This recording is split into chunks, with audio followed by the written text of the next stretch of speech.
বিসমিল্লাহিররহমানিররহিম। আসসালামু আলাইকুম। I am your Sadiq sir. আজকে আমি এসেছি আরেকটি সমস্যা নিয়ে। আজকের সমস্যার নাম হচ্ছে ডিটারমাইনার্স। সত্যি কথা বলতে ডিটারমাইনার্স আরেকটি গুরুত্বপূর্ণ বিষয় ইংলিশ গ্রামারের ক্ষেত্রে। আর এই বিষয়টা তোমাকে একটু বুঝতে হবে এই বিষয়টা কি। ডিটারমাইনার্স টোটালি একটা অ্যাডজেক্টিভ বিষয়। ডিটারমাইনার্স কি? অ্যাডজেক্টিভ বিষয়। তাহলে ডিটারমাইনার্সকে আমি মনে রাখার জন্য আমি তিনটি ভাগে ভাগ করেছি। ডিটারমাইনার্স এর এক নম্বর অংশে আমি লিখেছি আর্টিকেলসকে। আর্টিকেলস আমরা জানি তিনটি, এ, এন এবং কি দি।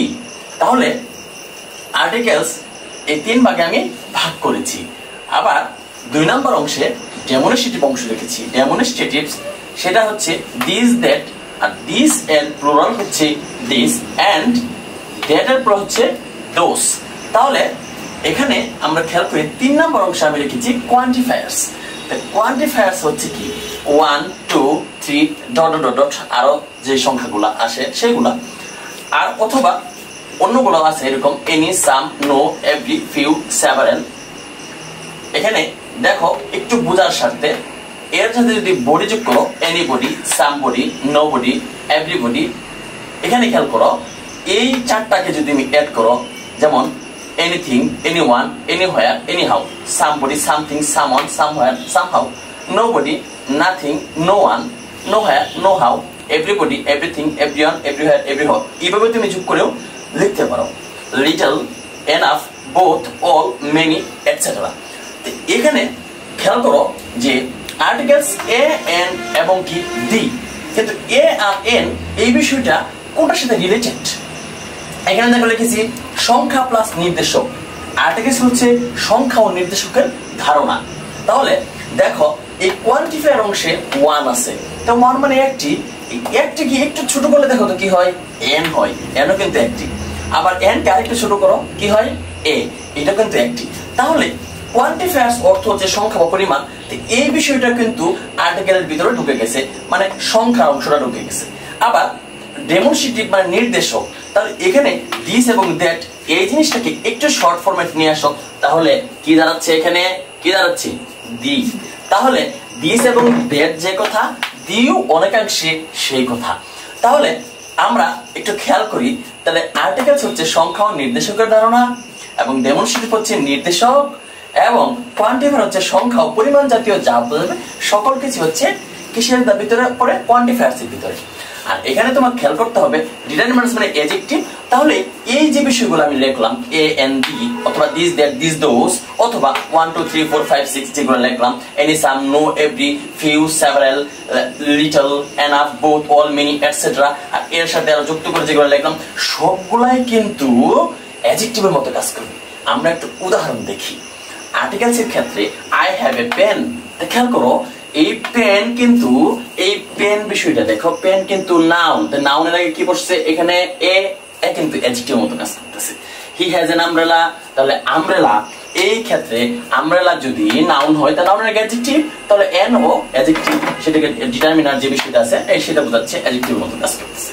I need the umbrella, এখানে দেখো he has an umbrella, তাহলে I need the umbrella, ওখানে আমি আর এটাকে আমি নির্দিষ্ট করে দিচ্ছি। তাহলে এই দিয়ে হচ্ছে এটা নাউন, আমব্রেলা যদি হয় তাহলে এটা হচ্ছে ডিটারমিনার। তাহলে ডেমনস্ট্রেটিভের ক্ষেত্রে নির্দেশকতা খেয়াল করো, উদাহরণ রেখেছি I need the pen, I need the pen, the pen নাও এর আগে কি অ্যাডজেক্টিভ বা ডিটারমিনার। তাহলে I need these pens, এখানে পেন্স হচ্ছে প্লুরাল নাউন, তাই এখানে এইজন্য আমি প্লুরাল ডিটারমিনার ইউজ করেছি, দিস ইউজ করেছি, এগুলো অ্যাডজেক্টিভের মতো কাজ করছে। কোয়ান্টিফায়ার্স এর ক্ষেত্রে একটা দুই তিনটা উদাহরণ দেখো। I need one pen, the pen noun, one কি one, এ পেন যে কত one pen একই কথা, সেম ডিটারমিনার। তাহলে I need little milk, আমার অল্প পরিমাণ দুধ প্রয়োজন, তাহলে এখানে মিল্ক নাউন, লিটল কি adjective. I need several books, তাই বুকস যেহেতু প্লুরাল, সেভারাল এখানে প্লুরাল ডিটারমিনার্স। তো এখানে খেয়াল করো ডিটারমিনার্স হচ্ছে আরেকটু ভালো করে বোঝার, ডিটারমিনার্স হচ্ছে অ্যাডজেক্টিভ গত বিষয়। তাহলে যে এই বিষয়গুলো যে আমি যে বললাম, আমি মনে করি তোমরা অবশ্যই খুব ভালো করেই বুঝেছো। আর যদি না বুঝে থাকো তাহলে আমার ফেসবুক পেজের কমেন্ট লিংকে অবশ্যই তোমরা আমাকে কোশ্চেন জিজ্ঞেস করবো, আমি অবশ্যই সেগুলোর উত্তর দেওয়ার চেষ্টা করব। আর আমার এই ক্লাস যদি তোমরা না বুঝে থাকো অবশ্যই তোমরা আমাকে নক দিবা, অবশ্যই আমি ক্লিয়ার করার চেষ্টা করব। তাহলে আর তোমরা আমার যে চিরাচরিত যে ইউটিউব চ্যানেল আছে সেই টোটাল ইংলিশ সলিউশনস সেই চ্যানেলটা সাবস্ক্রাইব করবা এবং ফেসবুক যে পেজ আছে সেটা তোমরা কি করবা, লাইক, কমেন্ট, শেয়ার এবং ফলো দিবা অবশ্যই। তাহলে ধন্যবাদ ছাত্রছাত্রীরা। আজকের যে কিওয়ার্ডটা সেটা অত্যন্ত হাস্যকর একটা বিষয়, তোমাদের কাছে সেটাই মনে হবে যে এটা কি লিখলাম। দেখো ইংলিশে একটা অনেক বড় একটা ওয়ার্ড আছে, এই ওয়ার্ডটা দেখো FLOCCINAUCINISILIPILIFICATION, that means floccinosinihilification, floccinosinihilification। আবার দেখো floccinosinihilification, তাহলে এটার অর্থ কি? এটা হচ্ছে কাউকে তুচ্ছ জ্ঞান করা, মানে কাউকে যদি ছোট মনে করা হয় তাহলে এই ক্ষেত্রে তুমি এই ওয়ার্ডটা ইউজ করতে পারো। তাহলে আবার আমি উচ্চারণ করে দিচ্ছি, floccinosinihilification। ধন্যবাদ ছাত্রছাত্রীরা ধৈর্য ধরে আমার ক্লাসটা দেখার জন্য। আবার নতুন কোনো টপিক নিয়ে হাজির হব, আবার নতুন কোনো ক্লাসে আমি হাজির হব সামনে। এখন আমার কথা হচ্ছে, আমি যে ক্লাসগুলো করতেছি অবশ্যই একটু ভিন্ন স্টাইলে করার চেষ্টা করতেছি।